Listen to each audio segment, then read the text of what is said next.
Hello, my name is Benjamin Hart. I'm an American attorney and the Managing Director of Integrity Legal here in Bangkok, Thailand. As the title of this video suggests, we're discussing corporate governance in Thailand. What does this mean? To a layperson, what we're talking about is how is a company, how is a given corporation internally governed? And that's basically what corporate governance means. So for example, if you're in the United States and you're looking at like LLCs, you get into the issue of is it a member-managed LLC or is it a manager-managed LLC? Or you look at things like C Corps, a so-called INC, an incorporated entity that has a board of directors, it may have a CEO, it has various executives. Again, the governance of the company is dictated oftentimes by the Articles of Association. Now, here in Thailand, we don't have anything akin to an LLC per se.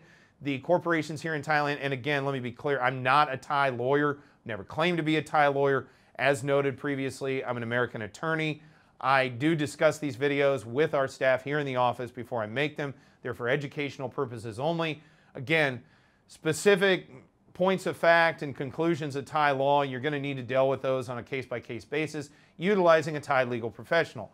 That said, just from an expositional point of view, from an educational point of view, what does Thai corporate governance look like? Well, Thai companies look a lot like old school C Corps. They look like incorporated entities. They have a board of directors. They have certain secretarial functions that have to be maintained within certain deadlines within a given calendar or fiscal year. They have certain tax and compliance obligations that have to be maintained on a regular basis. So they are very much akin to corporations, kind of corporations we would have seen in times past. Again, Thailand hasn't really upgraded into the whole LLC thing. I think there's pros and cons to that. I think for the most part, though, it's probably better, the current system, than LLCs.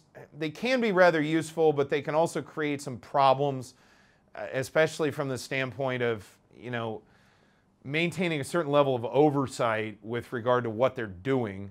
And also, they can also create a great deal of obfuscation, and some feel that that's problematic in terms of tax compliance as well as things like money laundering. But leaving that aside, Thai corporations, yeah, the best way to look at them is very akin to incorporated entities, C Corps. They have a board of directors. Generally, they have a managing director. They have to have board meetings at periodic intervals.